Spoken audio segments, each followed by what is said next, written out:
how much difference is there between Hillary and Trump? That's a whole other matter.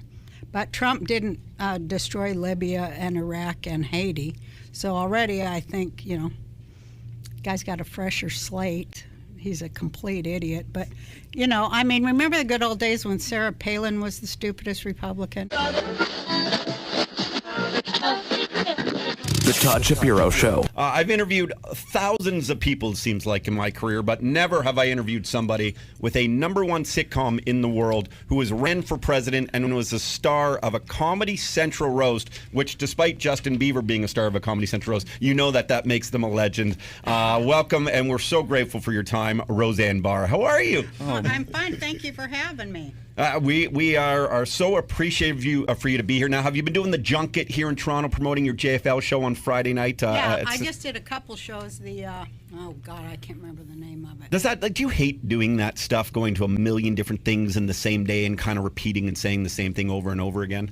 No, I'm so used to it. That's what you do when you're, promotion's part of the job. So just get used to it. But you're Roseanne Barr. I always think to myself that Roseanne Barr wouldn't need to go and do the promotion still. I would sleep in at this point or just or pass on it. No, you got to do it. Ben Miner is the boss of Canada Laughs here. And Ben wants to make a Roseanne Barr week here on the station. That's so nice. Yeah, we want to dedicate a whole week to you. That's awesome. Yeah. Thank you. Well, no worries. What are you going to do? Just have pizza and... beer, all that stuff. It's going to be a good time, and just talk about how awesome you are. You're on the Mount Rushmore comedy for me. Oh, thank you so much. That's sweet. Do you get tired of people kissing your ass all the time? Not at all, and never.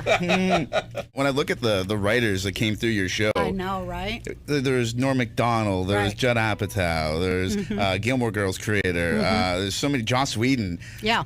How big a part did you play in scouting what's his talent? name? Chuck. The one that's Lorre. got all the... Yeah. Oh, Chuck Lorre, that's right. Yeah. Oh, my goodness. Yeah, all of them. So did you scout these people out personally? I was presented with a lot of people from people who already were writing on the show. I had friends. So that's kind of how I met most of them.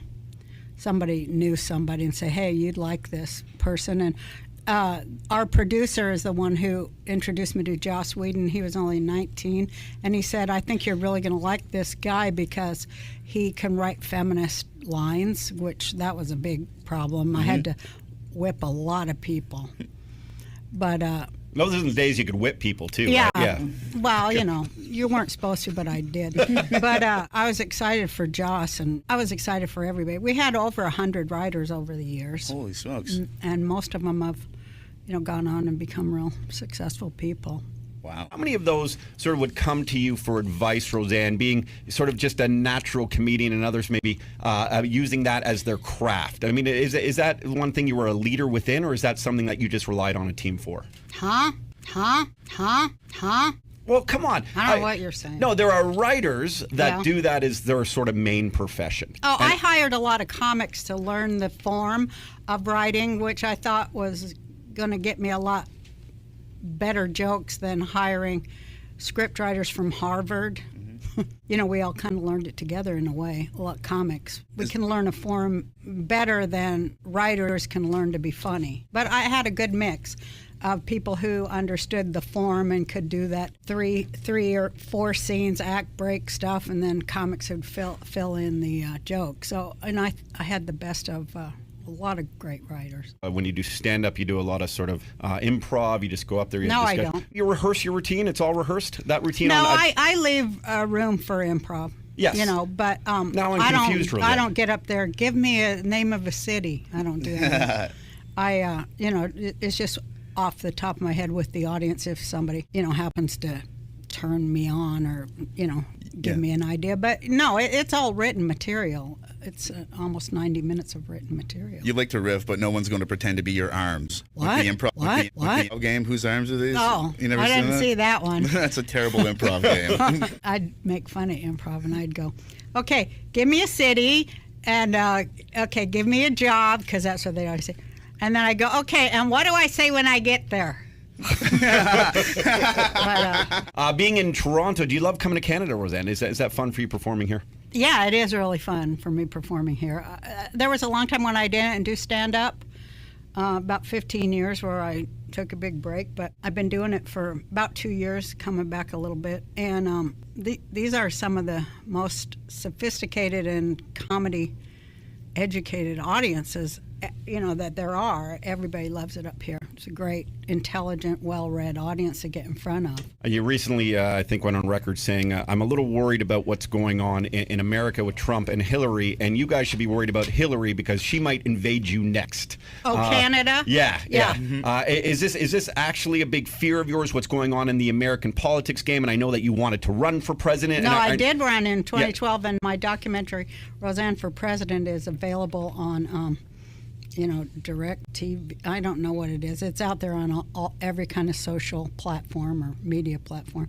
But yeah, I filmed it. And what did you ask me? Well, I asked you if you're worried for us Canadians. Are you actually genuinely afraid? Because Hillary will invade you? Yeah. Well, I thought that was kind of a joke. And then I was reading, because, sometimes I'm really stupid. Did you know that the War of 1812, America did invade Canada? Yeah. I had no idea that really happened when I said it. So, yeah, you guys, we might come up here. You might need to look out. I think we'll go to Cuba first. But are you frightened, though, really, with what's going on? You said you would prefer Trump over Hillary. No, I didn't say that. You didn't say that? Then why is that written? Fuck those guys. Because they're just friggin' morons. I said if Trump did win, we would be lucky, because that would mean Hillary didn't already own the White House, which, of course, she does. Mm-hmm. She has the receipt, and, she's definitely going to win. How much difference is there between Hillary and Trump? That's a whole other matter. But Trump didn't destroy Libya and Iraq and Haiti. So already I think, guy's got a fresher slate. He's a complete idiot. But, remember the good old days when Sarah Palin was the stupidest Republican? Yeah. But Hillary, I like her because she'd give you the shirt off somebody else's back in a minute. What do you think of our leader, Justin Trudeau? I think he's, I don't know if I can get out of this country if I say what I think. Oh, you can get out of the country. We'll make sure of that. Well, I think he's a cyborg. How so? He's half robot. Mm-hmm. They're all kind of half robot, like they were all concocted in some sort of a CIA factory, all the leaders of the world, because they're like not human. I don't know, that's why I ran, but they're not human. Yeah. I don't know what the hell they are. Well, they're like shapeshifters or lizards or whatever, and it's reptiles. High-powered mutants. And I think when we say people aren't human beings, I actually think what happens is they lose touch of all emotion. They lose touch of all empathy and compassion. I don't think they ever had any, particularly if they were a lawyer, which lawyers have no compassion or empathy. Everyone knows that. Now I'm being facetious, but they're kind of just a bunch of assholes, and those are the ones that end up running countries. Lawyers who are like all about how can we screw somebody over by, manipulating this law to serve us against them. It's all a bullshit Ponzi scheme con, and I wish people would open up to that more than just blindly playing the stupid ass game. That's why they should have voted for me in 2012. Well, Trump took some of your tactics, right, in paying for his own campaign. He did. And so did Bernie. Bernie is fucking walking down the street with I go, this guy's fucking ripping off my material. Absolutely. But everyone loves Bernie. I ask wherever I go, who do you like? And that's still the guy that everybody likes or in the audience. But I have a feeling that people cheer for Bernie and Hillary, but they really like Trump. But that's like, you can't say there's a lot of that. Mm-hmm. It's like, don't say you like him. Well, that's why polls are anonymous. So, right. For those people who will say maybe towards their friends or in the workplace that they wouldn't vote for him, I think there will be a lot of people in this very frightening time. And again, I'm not endorsing it or condoning it, but that will probably vote Trump. I do too. Back to Bernie Sanders, Roseanne Barr, who, by the way, is here for JFL 42, JFL42.com or RoseanneWorld.com for Bernie's here. Bernie's here doing a set. No. I'm doing the radio reminder stuff about your tickets, but for Bernie Sanders. I was really pissed off, and I wanted to ask you, when he endorsed Hillary, was he not completely fucking hypocritical of everything? People say that they met with him, and he came out looking ashen, and then he, come on, it's like, you're gonna, I think that he had no choice. But wouldn't you rather go down on a sinking ship as the captain, knowing that you stood for what you believed in? Well, that bothered me too, I have to say. But you never know what they say to people or what they say. Hey, if you don't, was he threatened? I don't know. People say he was threatened. But that's how those big parties work. I mean, come on, they run on graft and blackmail and violence and everything else. That's how you get to be in power. So, he probably just did what he had to do. But he's still out there saying stuff, which is good. But, yeah, I kind of was bummed. I was bummed that his supporters started, taking up for her immediately after. And I think what I was most angry at is that he took money from his supporters. So when he switched completely his sort of mentality. He gave it to Hillary. Yeah, that's why I think they let him run. I think that's why the Dems let him run it all, because they knew, well, nobody's going to give her much money, so we'll use him. And see, that's how they do it. Back to the Ponzi It's not scheme. like your vote matters, for Christ's fucking sake. Do you think that Trump and Clinton are buddies and that he's trying to help her get into office? I did. I thought he was playing the heel, like in wrestling, making her look good. But I think something happened. Mm-hmm. I think that WikiLeaks threw it all out of balance. No doubt. Now I think, for a while I thought, oh, he doesn't want to win with the crazy shit he says. But now it seems like he does. I don't know. Roseanne, seems like she doesn't want to win now. Yeah, right. But Nobody they wants both it. work, come on, the president, no matter what party, they all work for Wall Street, so it's not like it's really going to be a big difference. No. It's like the money party with two, I called it the duopolistic fundraising arm of the military-industrial complex. Hang on. That's what it is. Yeah. You know what's cool? I'm going to get assassinated. We don't have enough listeners for that. Okay. It's okay. Thank God. Roseanne Barr hanging out with us. It's so cool. I like your pants. Yeah, they're kind of like diaper pants. They're sort of. I love those pants, the drop crotch thing. They're super comfy. Yeah, when they are. when a lady who helps dress me, not my wife, but one of my sponsors actually, Got-Style, I'll throw it in there. She said you'd love them, and I said I protested them completely, and then finally I put them on. Now it's the only ones I'll wear. What are they called? They're called Xanarobes. Drop crotch. Drop crotch. Yeah, diaper pants. I'm a beaver short, pants. fat guy. All my pants are drop crotch. This is terrible. My pants would be shorts on you. This is awful. I couldn't sleep last night, Roseanne. I was so excited to chat with you. I literally had to take melatonin to fall asleep. It was like Christmas Eve for me. Did that work? Yeah, it worked. It eventually worked. I eventually fell asleep, but this is just such a thrill. Like, this is nuts, right? It's like the person on the money's right across from us right now. Like, thanks. You're a gigant. You're just everything you've done, everything you've accomplished. Is there anything that stands up as the number one thing for you? Is it the sitcom? Is it anything else? The national president? anthem. Well, of course, the sitcom. Mm-hmm.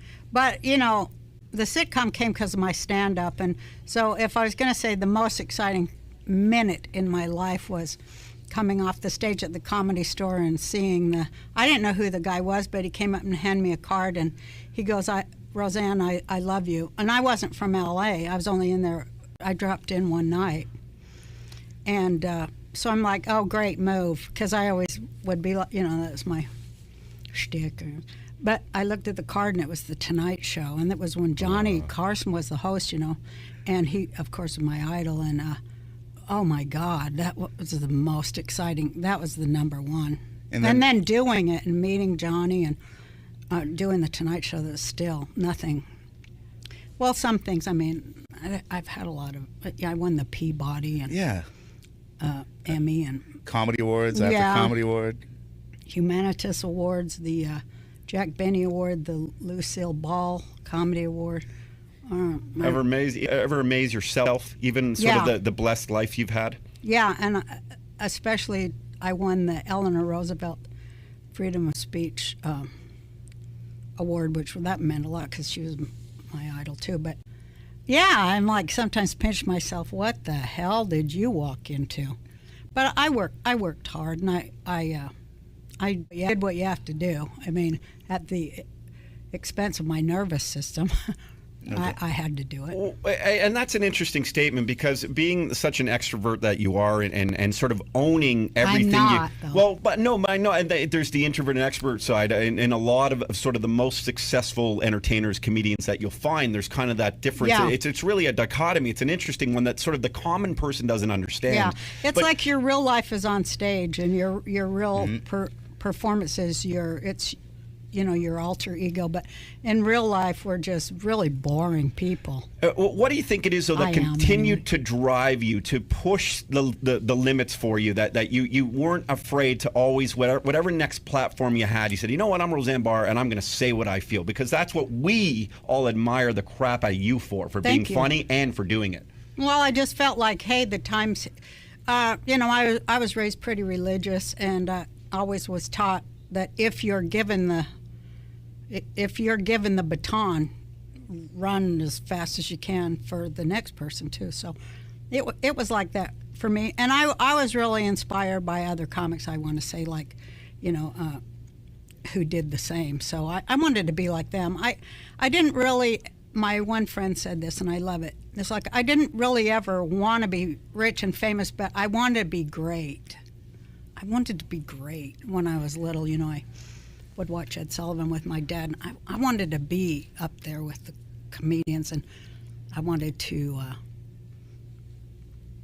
be remembered, I guess, like that, You've accomplished that, Roseanne Barr, and you still have many more decades to come. You're sweet. Thank you very much. It's really remarkable. I think the here on Canada Laughs with again Ben at the helm. Well, now I'm doing porn. That's my next. You know how they get paid in porn now? Do you know this, Roseanne? So what they do is, because the internet took over it, as you know. So like YouTube, which you have a little YouTube channel. I see you put on bathrobes and interview your friends and stuff, which is very comical, very real, very genuine. Thank you. And you get paid in YouTube based on views because of the AdSense, and then if you get ads clicked on, you get money. That's how they do it on Pornhub right now. So you could upload a Roseanne Barr pornography video. Dang. That's the only time I've ever used pornography, but I thought it would be a little bit more classy if you did it. And then you could get, based on the views on it, you can earn probably a couple $100,000. Hells yeah. But I put a clip up and I had to give them money back, though. So you may want to. Now I'm very happily married, but can I be the guy? My boyfriend said, "You'll let me be in the porn show, right?" But then Roseanne's nuts will really be true. Yeah. Well, I might do it.